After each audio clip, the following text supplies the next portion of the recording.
Welcome.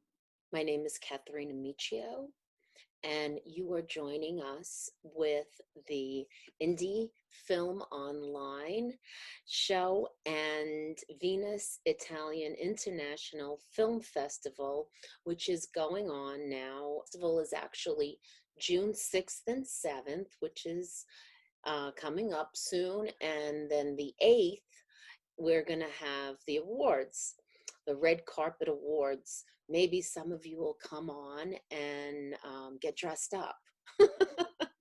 Let's do a real award show because that's what I'm used to. I'm not used to this online stuff, but we make of it what we could in this time period. So you can find all the information on indiefilmonline.com. And now today, my guest is Julian Civiero. He has a film called La Vita di una Volta, which is the memories of the land, of the mountains, the identity of the land. I think it converts to, but we'll ask him exactly what it converts to. Welcome. My name is Kathrina Miccio, and you are joining us with the Indie Film Online show and Venus Italian International Film Festival. The festival is actually June 6th and 7th, which is coming up soon, and then the 8th, we're going to have the awards, the red carpet awards. Maybe some of you will come on and get dressed up. Let's do a real award show because that's what I'm used to.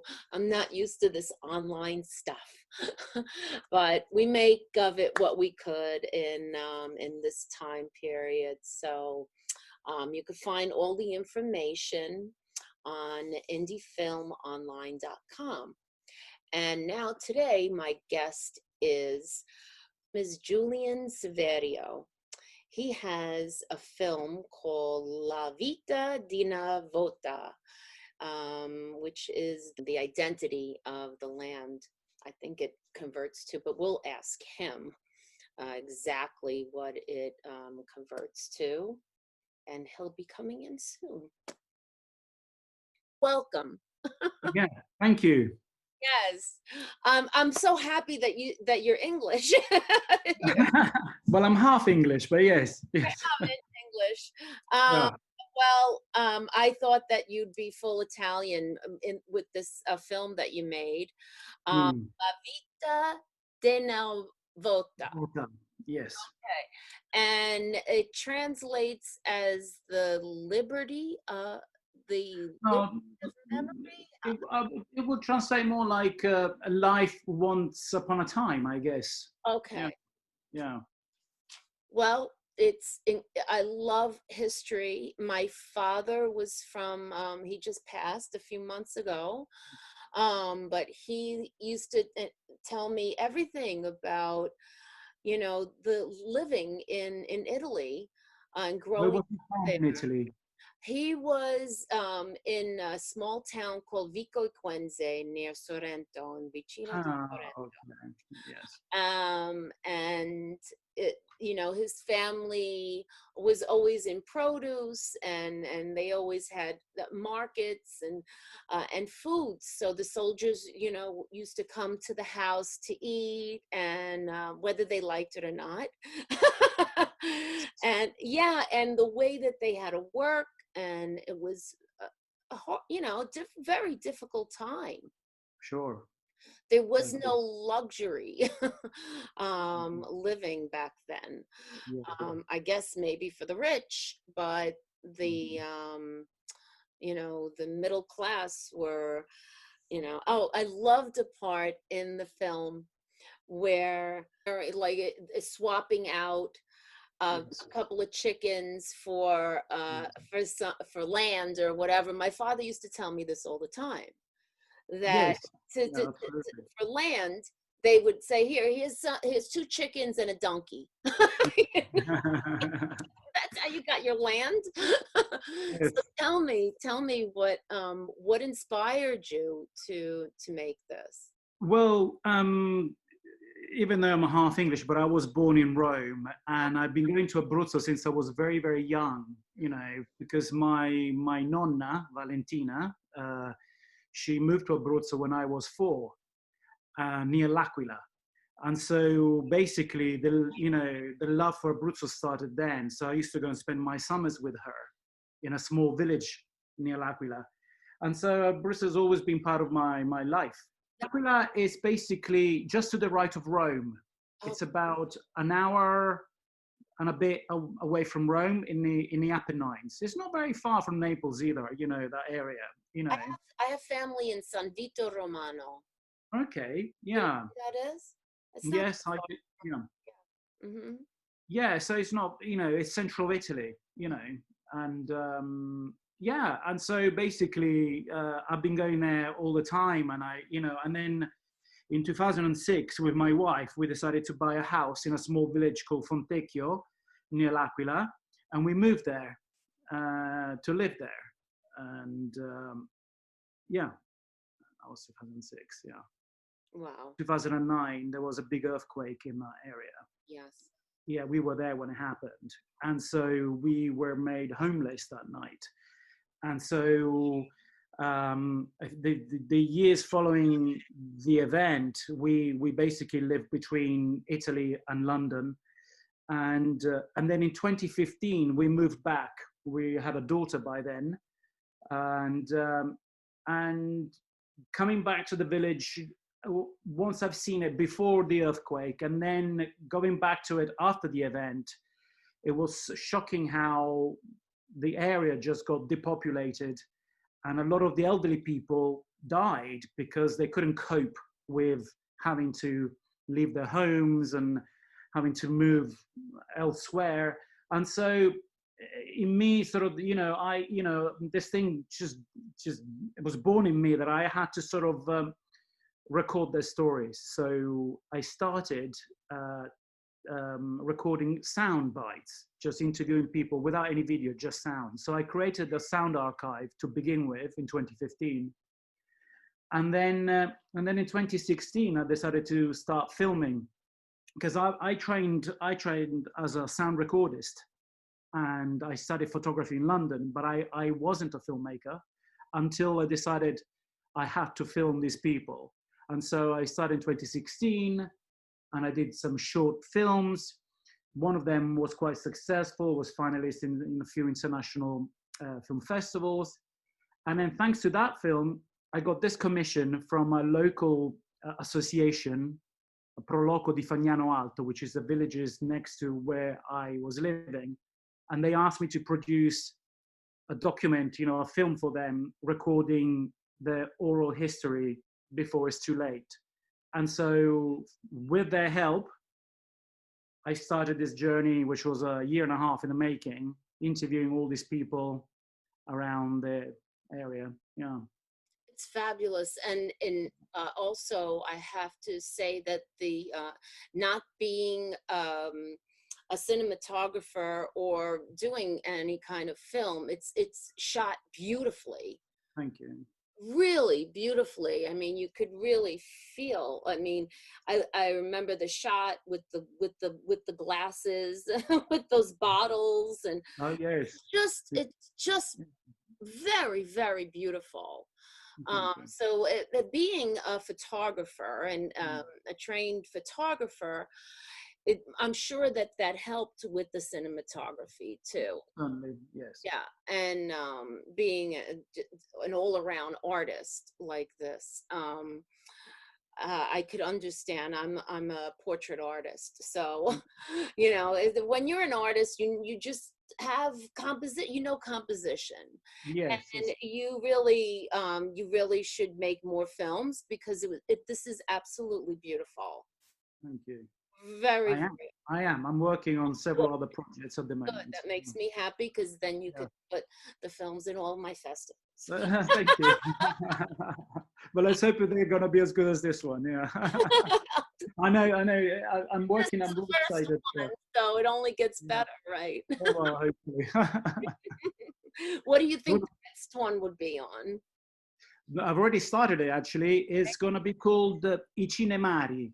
And basically, I met a bunch of old men in this area. Well, basically, they had a love for cinema, okay? Because in those days, and this is throughout all of Italy, small villages, they all had a little cinema, okay? This is the days before television took over in 1960s. Mm. And so basically, they worked in these little cinemas. And then when television came along, people stopped going to the local cinema.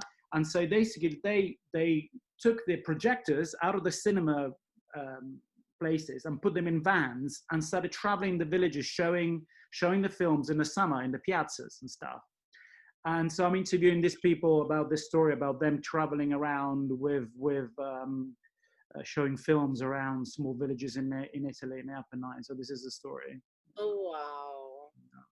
That is, I just imagined all of that, and Yeah. a little bit of Cinema Paradiso just Yes, absolutely. it That's the went a kind little of bit past my my vision yeah. as well. And there is this guy who has basically a garage, you know, from the outside, you have no idea what's inside. But when you walk in, it basically has thousands of old 35 mil films. And he's got 4 or 5 projectors. And he's still got a 1950 van with the projector inside. And that's what he uses. So he's the center character. I already interviewed him. So I've got quite a big chunk of it. I just need to go and finish bits and pieces, which I'm hoping to do this summer. If I can go to Italy, that's obviously the Yeah, question. I know. So you're in England now. Yes, Yeah. yeah, in London, Oh, yeah, and it just broke my heart how Italy got affected yeah. by the coronavirus. And Oh, I mean, you know, you know, when I found out all about this virus, that it's, you know, by hands and by touch. And I mean, Italians are always kissing on I both sides know. of the face, not only on one, but you got it on both sides, and shaking hands and hugging, and they're such a huggy, kissy, you know, it's just a tradition of and it probably, who knows, but we've all been affected Yeah. terribly by it. But It's uh, going to be very odd to go back there when nobody's going to hug you and shake hands. It's going to be very odd. what are we gonna do? I don't know. It's going to be an Italy that I won't be able to recognize. I I don't think. know it's gonna be very strange. Yeah. I mean, everywhere. You know, as it is now, people, you know, have to be 6 feet apart, so you don't want to be Yeah. anywhere near. It's a very distancing thing. I don't like it because Yeah. I have that in me. I'm always hugging and kissing Yeah. everybody, you know, Yeah. and I don't like this at all. Mm. Um, no human contact for so long is very strange. It's not natural. It's Not not having natural. human. It's artificial. Yeah. No, but watching your film, I watched it twice, Mm. and there's so much heart in the way that, you know, you could just see in the people's faces, Mm. and you know what they're talking about and the traditions. Um, Even in that game that they were playing with the bottles. Yes, So what tiragano. do you get? Yes. Chicken? Do you get a chicken if you win? Yeah. Right? Yeah, that's right. Yeah. Still Yeah. happening now. It is happening still. Yes, absolutely. It's a really every summer the village feast in Ripa di Fagnano they have this event and it's a real fun thing to go and have a look and be And part of. also the all of the processions too of the Yes. patron saints too, Yes. right? And this year there was there a procession? No, no, No, no, no. I'm not sure what's going to happen in August if they right. lift any more restrictions. Maybe, but yeah, it's going to be quite hard. Yeah. I have another filmmaker Mm. that made a film called The Missing Procession, Oh and yeah, I've seen the trailer. Yeah, yes, and it nice. was in Yes, Koshida. that's right. Yeah, For I've seen it. 500 years, they I know. never missed one Yeah. 500 years, Uh, not one procession has ever been missed, yeah. except for this year. I During know. the war, they had the procession. I You know? know. Well, I guess the Germans would let them have the procession. Yeah, yeah, right. But, things like that. I mean, it's such a traditional country, and I'm hoping that I could get back there. Yeah. I go there every year, and I'm supposed to Mm. go there for Proshida. You're in the first Yes. festival, Yes. so That's right. I'm hoping Yeah. that happens, so I can meet you in Fingers person. crossed. And yes, many, all of our fingers and toes. I'm very, very happy to have you in two of my festivals. Thank you.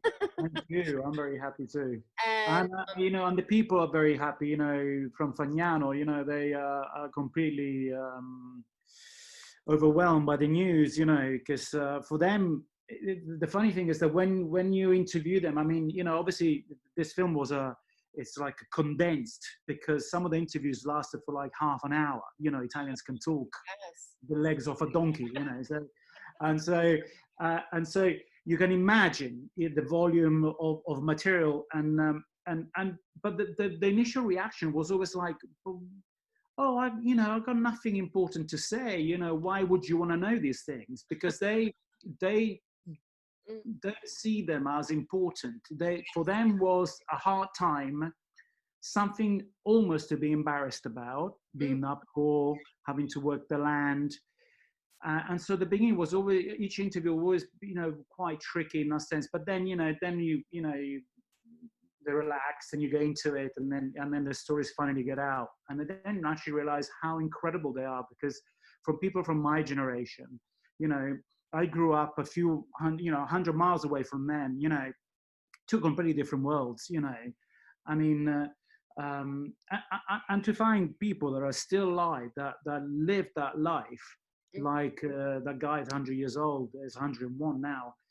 I mean, he was born in 1919. I mean, he saw this incredible shift in lifestyle from a rural life where they didn't need any money because it was all done by barter. And, and then slowly after the war, the economy changed. And so you had to make money in order to survive. And that was the biggest drive for immigration in the 1950s and 60s, which caused the crisis that exists now, not only in Abruzzo, but in the whole of the central Apennine and the whole of the Apennine of Italy, where people are just leaving, and there's all these villages that are basically empty.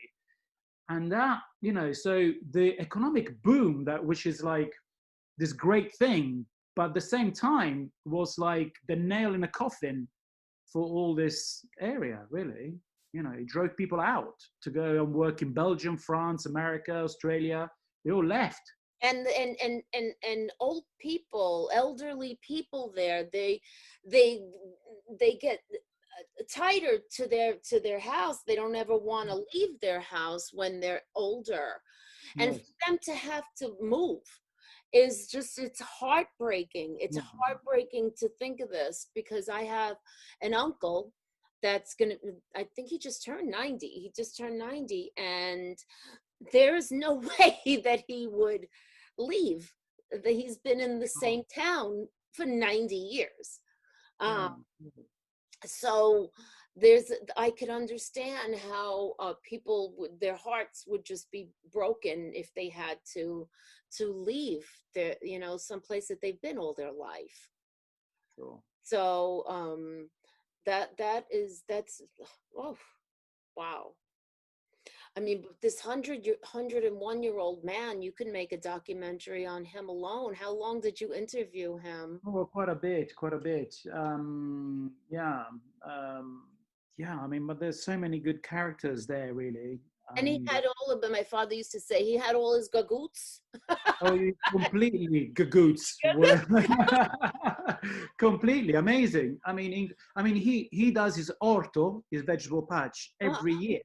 He's out there, and so when I interviewed him at the end, he said, "Oh, come with me." So we went into this cantina, and he just gave me a crate of tomatoes from his garden, I mean, it was just like, yeah, I'd love to get him 100 and my years old. uncle together. They'd make grapes and Yeah, you know. yeah. That was the great thing about this thing, because I got to know these people really well, but not only them, their families as well, right? And so Proloco di Fagnano Alto is basically this association from Fagnano Alto, and basically they organized the presentation of the film. We did we got this all this kit, you know, for showing the film in the main piazza where the big festa happens, the San Rocco Festa, and there was about 600 people came, which is unheard of.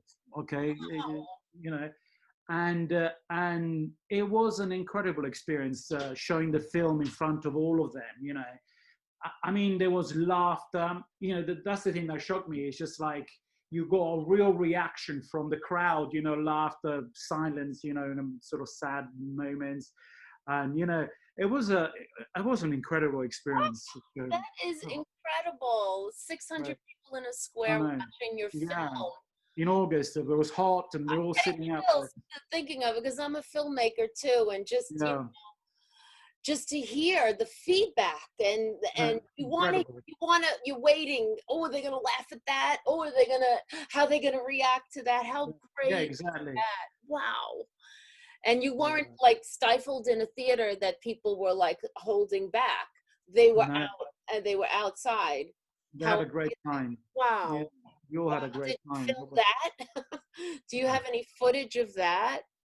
I Of the, do actually. There was a there was a television. I could send you a link. There was a I'd local love TV to came and see did that. a piece on it. Yeah, I'll do I that. would I'll love send to it. see that. Yeah. Yeah, yeah, definitely. It was a great event. Wow, Yeah. wow, wow. Mm, Well, I'm so happy that that you're in this festival, both of my festivals, thank you. and there is a platform for your film. And have you admitted to other festivals? Have you Well, yeah, I have. And I'm still waiting. They're gonna, you know, oh, it's like they now because of COVID-19, they delayed their judging day. So I no idea. But yeah, okay. and also I just finished producing a shorter version because some of the festivals I want to get in, they only take short documentaries up to 30 minutes. So I reworked a version and just finished it actually today. I'm finishing it today actually, so I can submit a shorter version because I want really people to see it. Oh, Uh, good, because then um, you could put it in the Cutting Room Film Festival that's in New York. Because oh, that's right, a short okay. film festival. Oh, Perfect. okay. I will send you a waiver for that. Oh, For thank you. sure.